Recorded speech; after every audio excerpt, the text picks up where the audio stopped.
Buenos días, mi nombre es Diana Corso y yo les voy a hablar en esta ocasión del diseño de materiales equivalentes.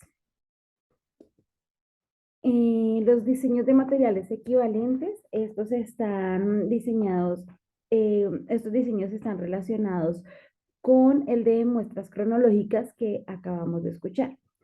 Y estos se fundamentan en la equivalencia de las muestras de materiales en que se aplican las variables experimentales que se comparan. ¿Esto qué quiere decir? Eh, Tomándolo como ejemplo, digamos, a nivel de la pedagogía, es como cuando nosotros estamos explicando una temática y o sea, utilizamos un tipo de material. Luego lo que hacemos es, bueno, realizar la experimentación con él, evaluamos. Luego, para esa misma enseñanza utilizamos otro tipo de material, experimentamos y luego evaluamos, de manera que aplicando diferentes tipos de muestras, podemos determinar cuál es el acertado. Entonces, el diseño podría explicarse, digamos, con M sub A, donde es un tipo de material, M sub B es otro, M sub C es otro y M sub D es otro, donde yo aplico a la muestra diferentes materiales para poder evaluar cuál es el más acertado. Siendo en una persona o un grupo, entonces tenemos la muestra de materiales A, entre paréntesis, O, X, sub 0, o, la muestra de materiales A, entre paréntesis, O, X sub 1, O, donde la O que está entre paréntesis nos indica que en algunos diseños podemos utilizar un pretest y en otros no. Dentro del ejemplo que nos propone Stanley en la lectura, tenemos el experimento de Jost de 1897. Entonces, él utilizaba algo que era una práctica masiva y una práctica distributiva. En la práctica masiva es cuando, por ejemplo, nosotros tenemos un examen y la noche anterior repasamos todo. Sí, eso es una práctica masiva, es un ejemplo.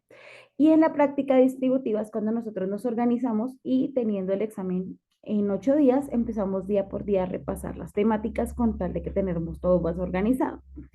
El ejemplo más o menos que nos manifiesta es, queremos, por ejemplo, averiguar la incidencia del tipo de aprendizaje, bien sea masivo o distributivo, en una primera etapa. Damos a una persona o un grupo una lista de palabras para aprenderse de forma masiva.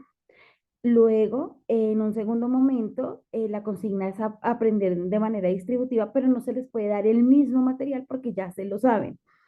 Entonces, por lo tanto, se les da un material equivalente, algo que también tenga que aprenderse, por ejemplo, otro listado de palabras que sea equivalente al primero, con el igual número de sílabas, familiaridad o algo. O sea, digamos que la lista de palabras en este ejemplo, en este caso, tiene que tener similitud con las primeras que estuvieron aprendidas.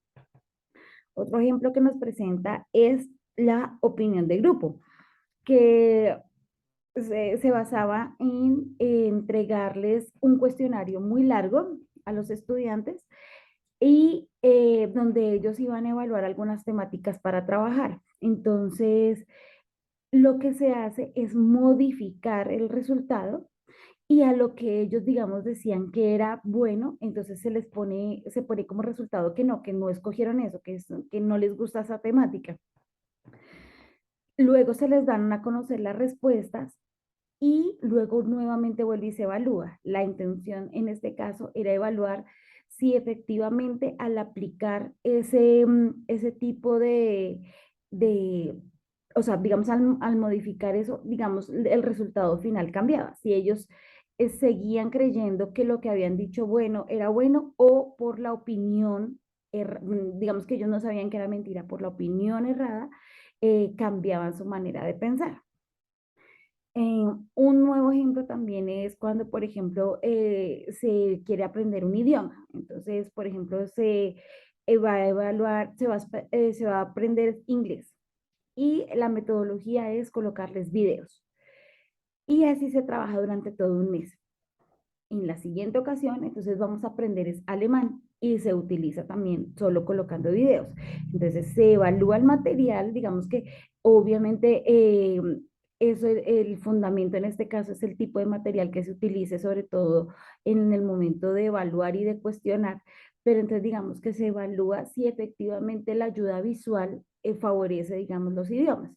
Entonces, se aplica el material, se hace la experimentación, en este caso un mes con inglés, en otro mes con alemán, y luego, luego finalmente se evalúan los resultados para ver si efectivamente el material es el adecuado.